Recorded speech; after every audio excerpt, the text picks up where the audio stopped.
It's Casey. Welcome to Casey at Night. Yes, it has been another 7 days and we are back together again. I hope you guys had a great weekend.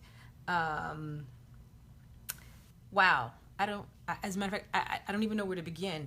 I had the best time sitting out at the pool. You might have seen a couple of pictures.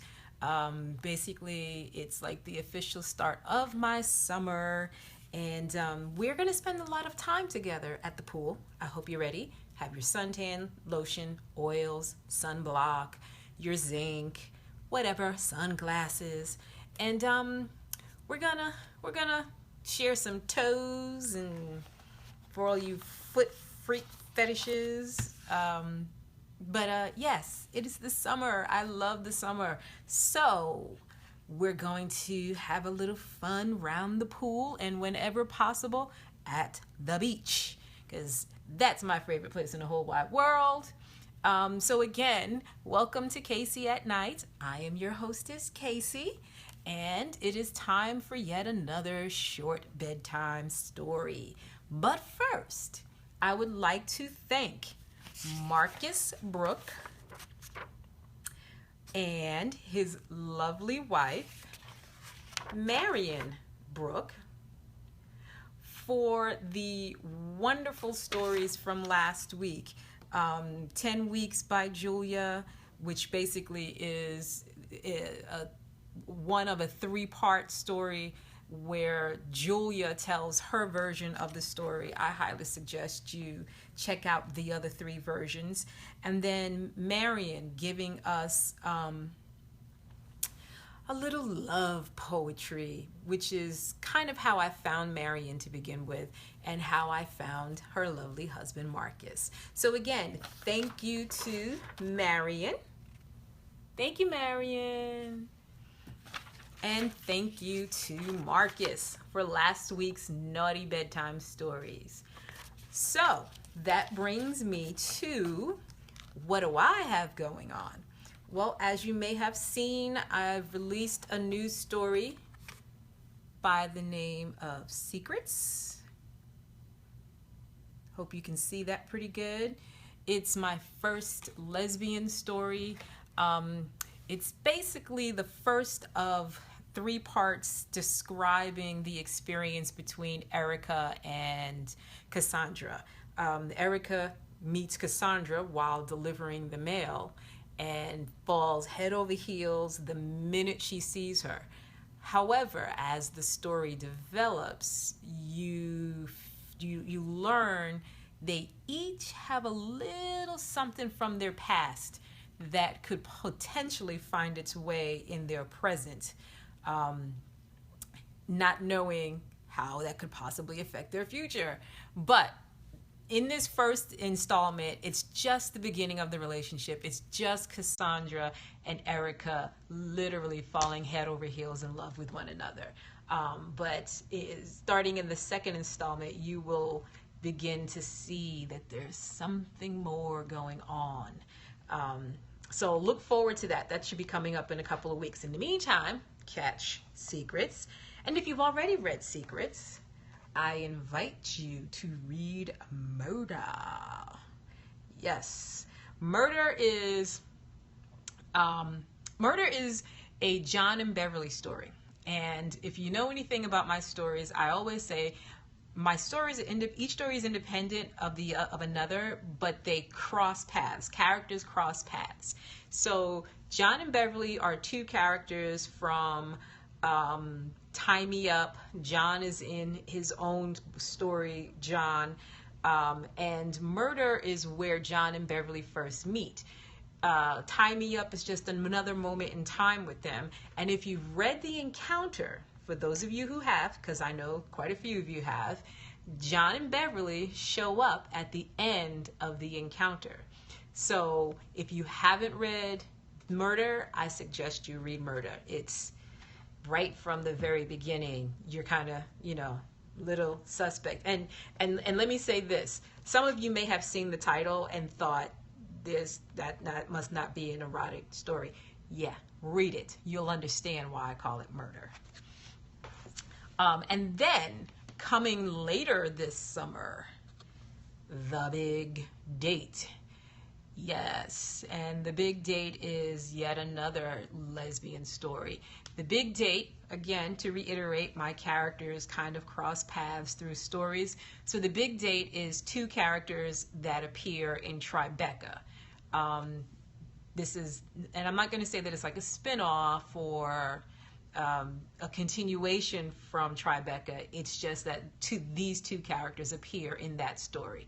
So if you haven't read Tribeca and want to wait until this comes out, that's fine. If you've read Tribeca and think you're going to have to go back and read it again to follow this one, don't even worry about it. You're good. Because again, it's just two characters from the other story. They're not connected. However, I encourage you to read them all. And I would appreciate that. So, if you're not familiar with all my stories, you can check them all out. They're all listed at my website, caseycarterbooks.com. They're all available on Amazon as well as Smashwords. Again, visit my site, caseycarterbooks.com. You can catch the links to my stories where they're available. You also can learn a little bit more about some of the characters as well as the sexual rainbow, which once you see all the covers, it kind of becomes, you kind of get a little bit of a feel for why books are either black or red or orange and blue. That color is your immediate signal as to what the intensity of the story is. So for example, this orange story means there's an element of fantasy, element of dress up, or fantasy is probably the best way of explaining it. While the red is an indication that it's going to be hot and spicy. It's going to be a fiery experience. And the blue just is the more romantic, passionate level of erotica. So each story has its own theme based on color. So, you know how sometimes you see a story, the title, the cover, you're not quite sure. With my books, the color of the background is going to immediately tell you what intensity the story is. So visit the site, get to learn about the sexual rainbow, and you might discover what color you are on the rainbow. Now, I also will be coming to Instagram this summer, probably later in the summer. And if you're not already on Instagram, or if you're not following me, this is me on Instagram, the Casey Carter Experience. Please follow, because I will be bringing this experience to that experience. Okay? Let me make sure you guys saw that. I wasn't checking the monitor. Got to check the monitor from time to time. You know, as I like to tell you, this is a one-woman production. And sometimes I mess it up. So, moving right along. Tonight, let me just say this. I've been talking about this since I read Reed James' first story. When I first put him on my schedule, Reed James, author Reed James. This is him on Twitter. This is Reed on Twitter. This is me checking the monitor. Sorry, guys. There we go. I've been talking about his Futa stories since I first read his very first story on my show. And he was kind enough to let me read one of his Futas. And I have been patiently waiting for this day to come. It's probably been at least a month since I got the story and was able to get it on the schedule. So, again, Reed James. Here we go. Reed James. And this is him on Twitter. NL Publications. Okay? And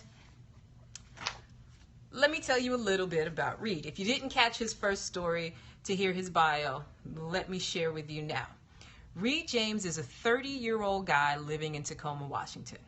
I love to write, he says. I find it freeing to immerse myself in a world and tell its stories and then share them with others. He's been writing naughty stories since high school, furiously polishing his craft, and finally feels ready to share his fantasies with the world. I love writing about women who want to be a little or a lot naughty. People expressing their love for each other as physically and kinkily as possible, and women loving other women, whether it's a virgin experiencing her first time or a long-term couple exploring the bonds of their relationship. It will be a hot erotic story. Well, now, having said that, and freely admitting to my obsession with these Futa stories, let me just say there is no exaggeration when he says he likes to share these stories, likes to make them as hot and kinky as possible. No exaggeration there. That is exactly the case. So for those of you who don't know what Futa is, okay, let's do this first before I take you into the story. So Futanari is also known as Futa for short, is Japanese for hermaphrodite or for having the genitalia from both genders. Commonly found in hentai, which is anime porn. Futanari usually depict women with excessively large male genitalia, ejaculating massive amounts of semen, anywhere from pints to gallons. Yes, that's a lot. The vagina is usually located behind the penis, and they may or may not have scrotum. So, just to make it real simple and plain, because that was my Urban Dictionary definition. To make it simple and plain for you, we're talking about women who have both the male and female genitalia, and they're both fully functional. Okay? Male and female genitalia. Some of you are going, are you kidding me? She's seriously been going nuts over hermaphrodite story. Let me say this for you. As a writer, you kind of focus in on a style, and that's your style, and while you're encouraged to read other things, you like what you like, and some things are a little far out there, and you don't really, I don't do that. I don't like those kinds of stories. Let me help you out.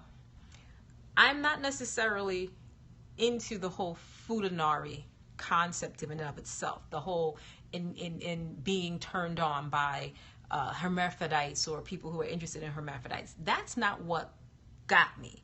What got me was the storytelling. What got me was it could have been any two characters or any three characters or any characters at all. Reed writes a story that is a story. He tells you a story. You don't get caught up in what the genre is. You don't get caught up in the specificity of the character. You get caught up in the story. And that is what I found intriguing about the Futa stories. This is what I love about the way he writes. A lot of my writer friends are very talented, write great stories. What I found interesting about Reed, there's a simplicity of storytelling that captures your attention. And so that is why I insisted on the Futa story, because that's what drew me into Reed when I started reading his stuff. So, that being said, let me now give you an excerpt from My First Futa Massage by Reed James. Go lie face down on the table and let me soothe away all your problems, Melody. I nodded, not trusting myself to speak. I wanted to grab her shoulders and jab my tongue deep in her mouth, to feel her breast pressed against mine and her girl cock hard against my belly. Get a grip. She doesn't have a cock. I glanced to be sure. Did her clit seem big? I shook my head, then practically threw myself on the table, not trusting my desires right now. I settled my face into the padded cutout in the table, breathing in deeply the cinnamon scent as I tried to calm down. I could see her bare feet as she walked around the table, tiny toes painted blue. Wheels squeaked as she rolled a small tray over, presumably covered by her supplies. The oil's a little cold. Fair warning. Good. My blood's running hot. Even warned it was cold, and I let out a gasp as she poured the fragrant oil, lavender, my favorite, across the backs of my thighs and calves. Her hands were soft, spreading the oil across my legs. Exhilaration sparked through me as her hands rubbed up and down. Then she kneaded my muscles. I sighed. Her thumbs and fingers dug into my calves, working the strain right out of my muscles. Her fingers moved in circles, pressing in them almost painfully. It was heavenly. I like to start with the legs, Linda explained. They are sort of, they support your entire body. So anything that goes wrong with them spreads all throughout you. I sighed, savoring those strong fingers working slowly up my calves. My eyes closed, and I let her knead my problems away. She slid past my knee and started on my right thigh. She worked the outside, digging into the muscles. Your legs are so smooth and toned, she cooed. You work out? Yeah, the building my office is in has a gym on the ground floor. It's paying off. Gorgeous legs. Thanks, I answered, opening my eyes. I could just see her calves and her blue painted toenails through the table's cutout. I love that color. What? Your toes. Your toes. Such a cute shade of blue. Oh, thank you. I picked it up at Walmart. Baby Robin blue. Her fingers worked my inner thighs, creeping higher and higher. She spread my legs open, and I realized my damp pussy must be completely exposed to her gaze. Her hand worked higher and higher, and I was all too aware how close she was drawing to my aching sex. Another few inches higher. How close she was going to get. She must only be an inch from my groin. Any higher, and she'd touch my pussy. And what if she did touch my pussy? Don't tense up, Melody, she admonished. I'm not gonna hurt you. Right? I'm not gonna hurt you. Right. Just a massage. Just a massage. She moved to my left thigh, her hand just grazing my pussy. Pleasure shot through me. So wonderful. Ooh, sorry, she gasped. I'm so clumsy. Oh, all right, I panted. I couldn't believe I almost came from a brief accidental touch. I took a deep breath. It's only a massage. But I couldn't calm down. Those wonderful fingers worked my inner thighs, teasing my flesh. She was naked. I was naked. I couldn't seem to make the situation any less erotic as her fingers traveled closer and closer to my sex. I was so wet, and my pussy burned with the memory of her accidental brush. I hoped for a repeat caress, a fleeting glance to set off the fireworks inside me. 3 inches away, my breath quickened. 2 inches away, my heart pounded. 1 inch away, my skin tingled. All done with your legs, she said, and that delightful hand brushed my pussy as she moved away. Oops. I shuddered, a small orgasm quaking through me. Little fireworks bursting, teasing the main show. You okay? Linda asked with concern. Yeah. I gasped, trying to sound relaxed, and I was feeling relaxed. That little cum took the edge off my tension. Everything's just fine, Linda. Good. She climbed on the massage table, straddling my lower back. She didn't rest her weight on me, but I could feel her damp mound brushing my hot skin as she shifted around. Why did she climb on? I need the leverage, she explained, answering my question before I could even voice it. That made sense. Only all I could think about was her wet pussy hovering over my skin, wondering when it would brush my cold oil splashed on my back. I drew in a sharp breath. Whew, sorry, Linda gasped. Forgot to warn you. Then her amazing fingers went to work on my shoulders and neck. It was magical. She was right. I was forgetting about everything but her touch, massaging all the cares and woes right out of my life. My soon-to-be ex-husband could go to hell with the whore secretary of his. I didn't need someone that didn't love me. And work and my boss, Mr. Edwards, they could go fuck themselves. Why was I working so many long hours? I didn't have a dream house to buy anymore. I should just go out to a bar tonight, pick up a guy, and get laid. I didn't want this wonderful, relaxed date to ever end. Let him go, she whispered, working the muscles in my back. Don't hold on to anything. Let all those bad feelings melt away. Her hands worked lower, forcing her to scooch past my butt, her pussy brushing my rear, before she settled on my upper thighs. Her thumbs kneaded my lower back and sides, melting more stress away. Doesn't that feel amazing? It's all disappearing, leaving you fully relaxed. Her hands reached my butt cheeks, working into my firm glutes. It didn't seem wrong at all that she touched such an intimate spot. How could anything that felt that wonderful be wrong? Lovely, I muttered, completely relaxed. Her fingers worked into my crack, dipping in as she worked my butt hard, undoing all the knot stress had left. Such a wonderful, cute rear, Linda purred. Uh-huh, I sighed. Her fingers dipped deeper, and something long and round prodded my butt. Not anything she held, but a cylinder of some sort. The massage oil bottle, maybe? Or maybe a personal massager. They use those, right? I mean, little deep muscle vibration to work all the stress out of someone.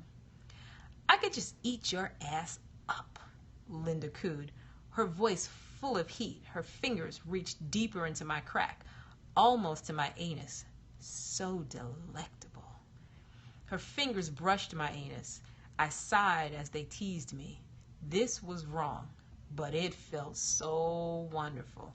I don't even care. Linda shifted, the cylinder rubbing across my butt. There was something so familiar about it. Like I had felt something similar brush my... I gasped. She penetrated my rear with one finger, wiggling it deep inside me. The sensation was strong, strange, and wonderful, all at the same time. She drew her finger back out and worked it in again. That's it. Relax, Melody. Don't worry about anything. Just enjoy. I did, letting her violate me. Such amazing sensations gathered in my core, growing every time her finger plunged in and pulled out. I had never had anal sex before, and I was beginning to regret telling all those men no. You're fully relaxed now, Linda purred. I can feel it. I sighed. Her finger pumped easily inside me now. My blood boiled and pleasure grew in my core, building to something wonderful. I shuddered, gasping, getting so close. Then she withdrew her finger. I moaned in disappointment. Lift your butt, Melody. She rose up on her thighs, and I raised my hips, and she slipped a round bolster beneath my stomach, keeping my ass raised up. Why did she do that? I never had a massage before, but the reason escaped me. I flushed and couldn't help but realize that my pussy must be on full display at this moment. Peeking between my thighs, wet and flushed, and something round and thick penetrated my sex, sliding slowly deeper and deeper. Oh yeah, moaned Linda. The object kept sinking into me, filling me up, and then I felt Linda's groin pressing against my rear like she was fucking me. She drew back, and then slammed it into me again. She was fucking me. How? She must have slipped on a strap-on dildo when I wasn't looking. I should have been pissed, but I loved it. I needed to get laid, even by a lesbian with a fake cock. Fuck me, I growled, pretending it was a real cock, remembering the flash of imagination I had. Fuck me with your girl cock. That's why you're here, panted Linda. Well, what? I asked. It was so hard that as she fucked me with a strap on. To be fucked by a futanari, Linda purred. Oh, you are so tight. You fuck every customer? Uh-huh, she grunted. It's why a massage normally costs $400. Her dildo stirred me up. I groaned, savoring every hard thrust. Fuck me. This is definitely worth $400. Make me come. I need this. She slapped my ass. You do need it, honey. Give it to me, please. She did, pumping harder, driving me into the bolster, her groin slapping against my ass.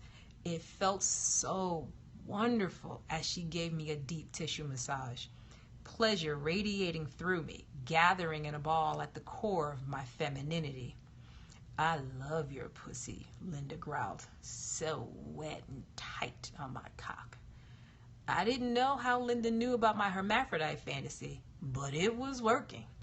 I pictured Linda pumping away, her tan body glistening with sweat, her perky breast bouncing, her pigtails swirling around about her head, and a real cock jutting out from her groin, spearing into my pussy. I loved it. I wish she had a real cock. Fuck me with your girl cock, I moaned, getting into my fantasy. I didn't know where this idea came from, but I was hooked on it.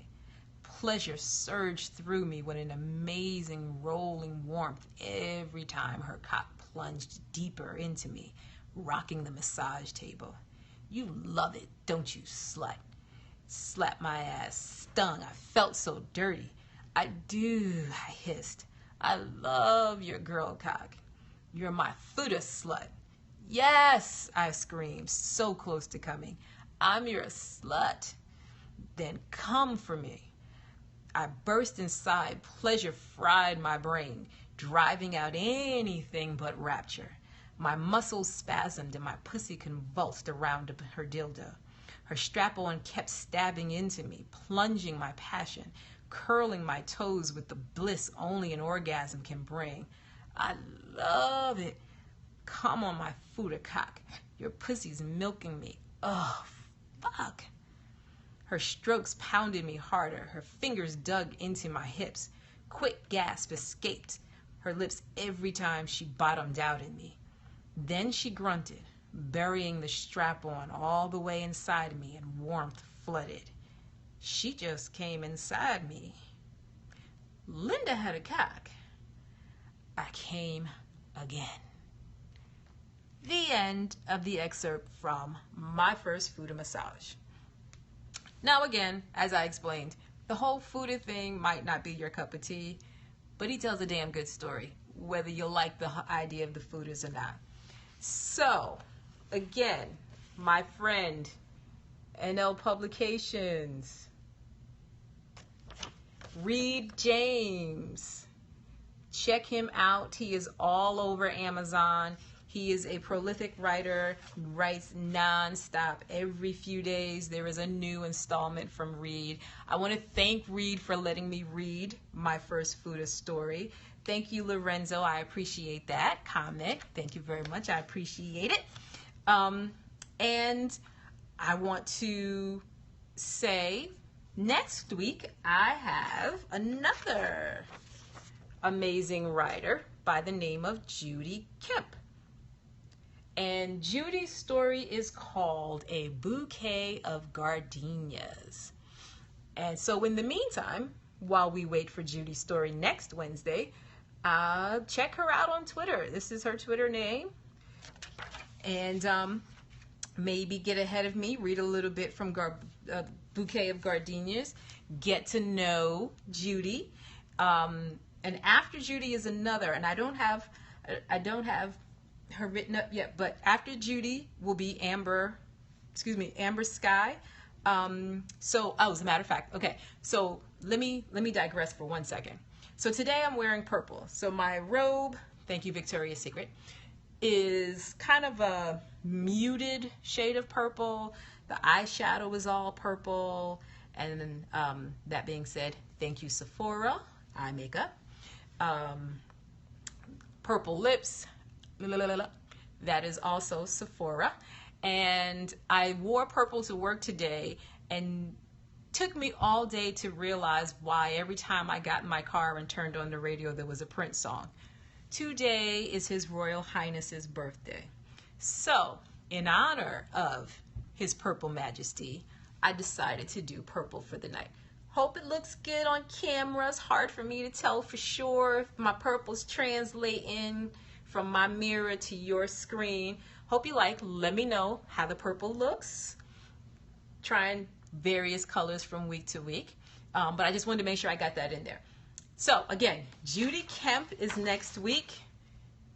A bouquet of gardenias. And just a reminder,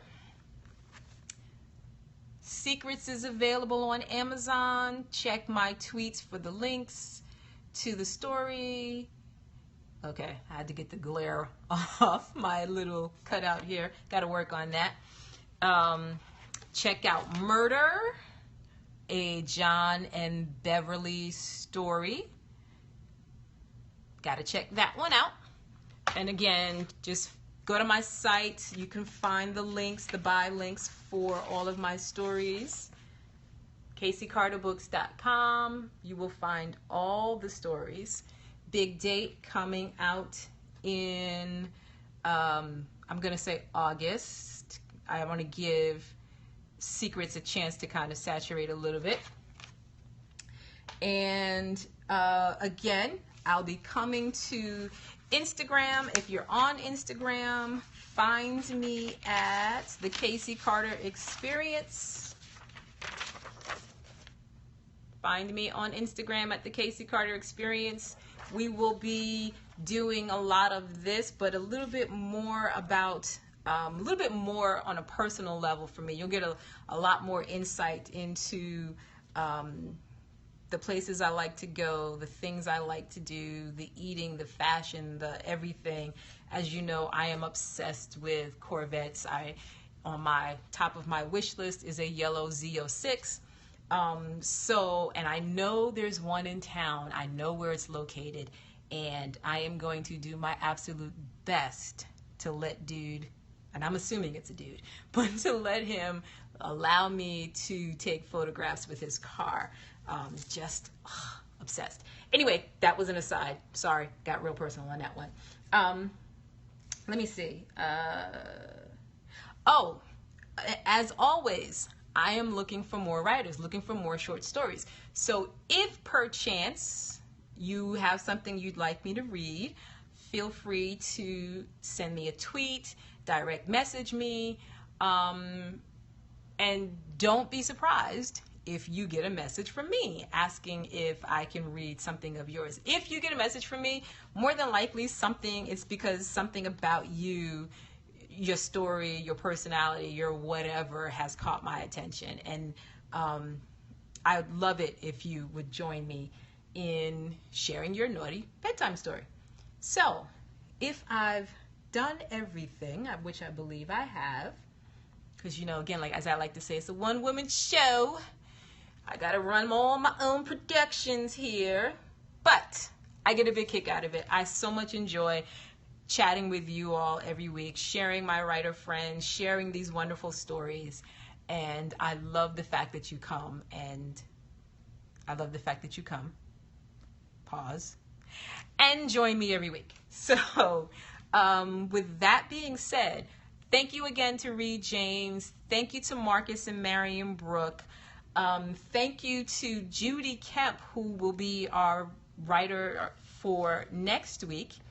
Thank you all for coming and watching, whether you watch live or whether you watch the replay. I appreciate you showing me a little love, just as I show you a little love. So, as I like to say every week, I love you like a fat kid loves cake. Good night.